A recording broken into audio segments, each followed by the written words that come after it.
Hey guys, how's it going? Jeremy Donson here with thedrumprofessor.com. Today we're going to be going over Nightmare by Avenged Sevenfold. The intro to this song has some pretty challenging fills involved with it. We're doing right-left with the hand and right-left with our feet, and it can be pretty challenging if you're not really comfortable with doing double bass. One thing I've learned about the difference between watching a how-to video on YouTube on how to play the drums versus actually having a private instructor, drum lessons, is it's like riding a bike, right? You can watch a video on how to ride a bike and it may show you the pointers and how-tos and things like that, but there's really no substitute for actually having a person helping you learn how to do something. There's things that you may not have never known that will be such a tremendous help to you and learning things much faster. So no different here. I hope these videos help you a lot, but there's truly no substitute for getting individual lessons. So without any further ado, let's get to it from the top. Starting at 30 seconds. Here we go.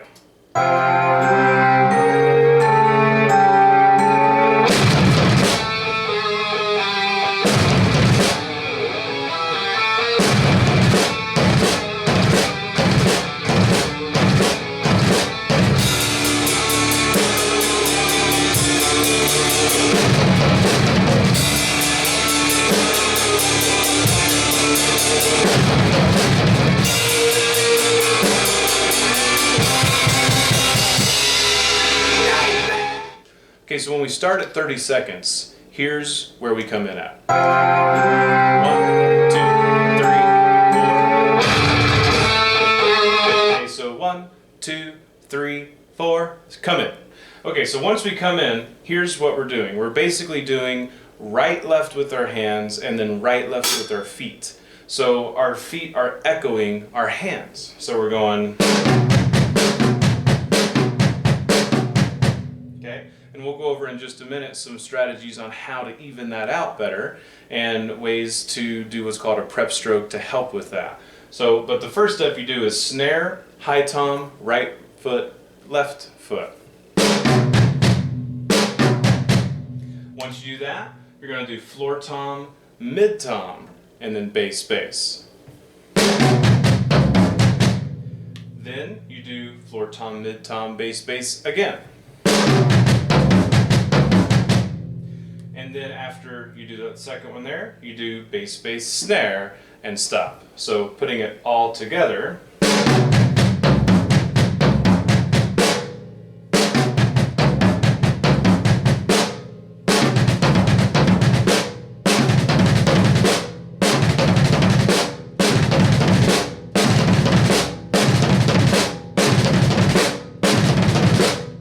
Putting that with music now.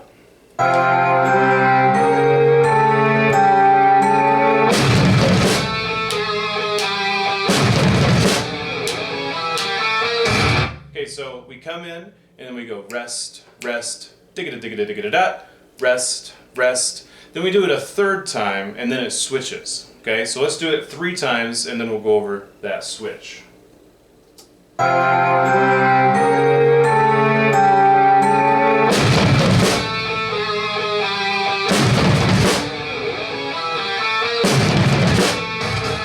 So we do those 3, then it changes. Now before we get into what it changes into, let's review something very important.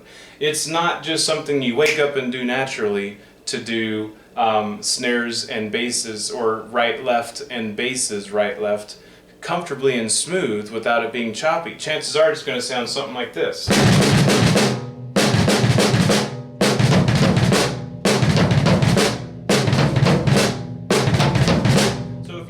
Happening, just like riding a bike, right? You don't start riding a bike going fast. You start with maybe training wheels or just sitting on it and getting used to the feel of the balance of it. Then you have somebody helping guide you and show you and push you along the way, and you gradually get a little faster and a little bit more comfortable, a little bit more smooth, and then you can eventually take the training wheels off, go faster and faster, etc., etc. It's no different on the drums here. So you start slowly getting used to the motioning of your hands and feet. It's all perpetual motion. It's always something moving.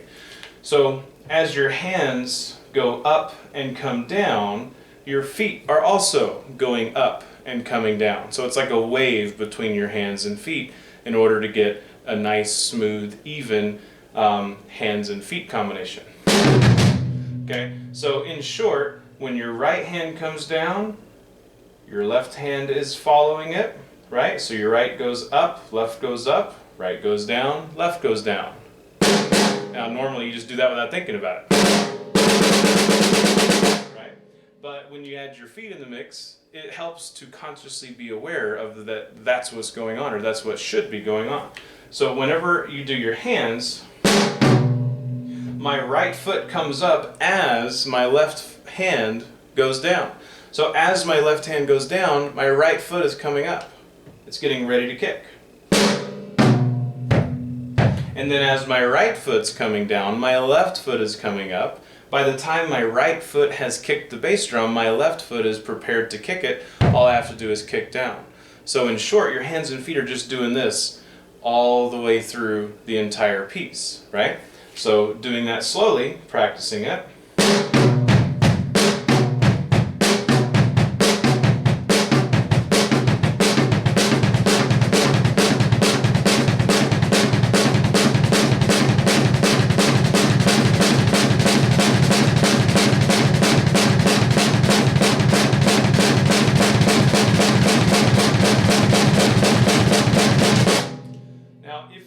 Between the slow tempo and the in tempo there, to get this on time, if you catch yourself getting off a little bit, or if your feet are hitting at the same time as your hands, then what you do is you take it back a step, a little bit slower, get it comfortable again. Get really comfortable, then speed it up a little bit. Keep it that speed until you can get it so comfortable that you don't even have to think about it. You're not even thinking about doing that anymore at all. Just like when you walk, or when you walk down the street, or when you breathe, you don't think about how to breathe or how to walk down the street. You'd walk around like a robot if you had to think, okay, your left foot in front, and then move your hands opposite and back and forth. You just do it. You just walk. Same thing here. You need to get really comfortable with it so that you don't have to think about it anymore, and then move on. Okay, so putting that together with music and going over the next part would obviously be the final step. So once you do this the third time,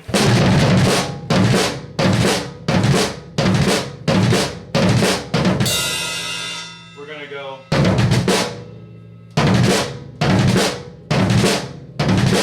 floor, mid, bass, bass, snare.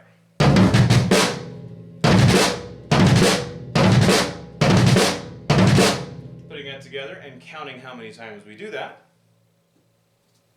So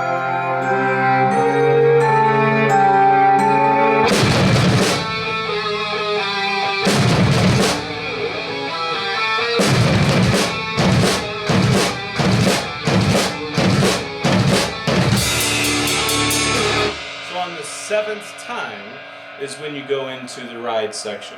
Okay, so the 6th time and the 7th time, instead of hitting the snare there, you kick a bass drum on the 7th time. So in short, on the 6th and 7th time, let's say, we're going to do the 6 and then we're going to do the 7. So doing 6th and then 7th. So again, you just replace the snare with the bass and the crash. You're going to do 3 basses in a row this time instead of 2.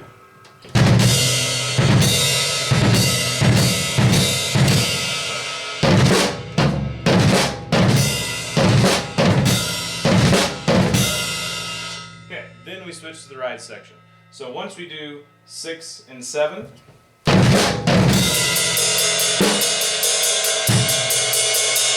we're going to do this in 6s. So crash with the bass, 1, and then we go to the ride for all the way to 6. So 1, 2, 3, 4, 5, 6, 1, 2, 3, 4, 5, 6. So bass 2, 3, 4, 5, 6, snare 2, 3, 4, 5, 6.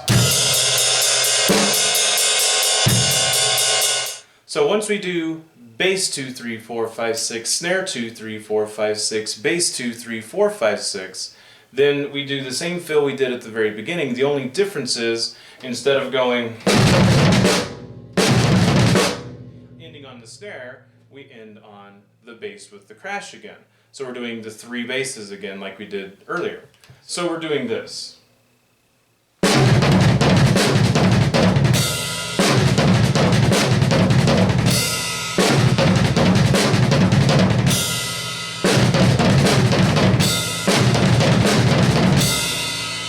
Alright, and then we repeat it again and go to the final section of this fill. So let's play it from the top through this, putting it all together now. See what it sounds like?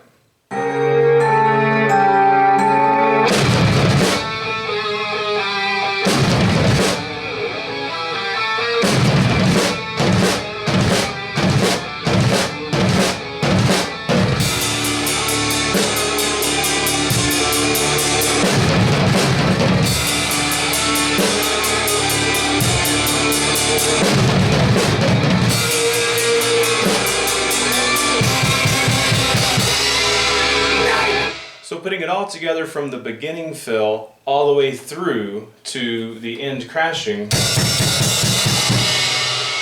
we'll go over in just a second. Let's try it with music and see how it sounds.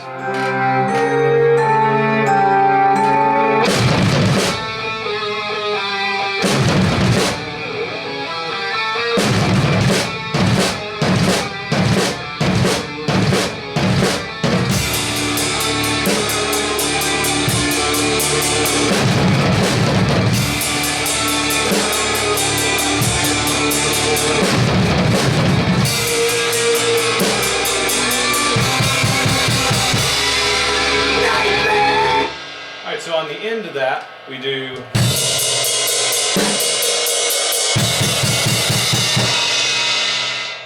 and we just gradually crescendo up on that. So bass 2, 3, 4, 5, 6, snare 2, 3, 4, 5, 6, 1, 2, 3, 4, 5, 6, 1.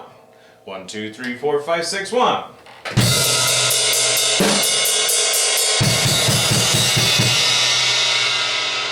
And there you have the intro. Alright, so this is so fun. I love this fill. It's challenging and it's exciting and it's fun, and the best part is you can use it in many other songs and fills as well. So I hope that you guys enjoyed this and it helped you out a lot. And if you enjoyed what you saw today and you would like to take it a step further, then please do take advantage of contacting me and setting up a free one-on-one live jam session with me, so we can see what level you're at and how to get you to the next level in 1 month.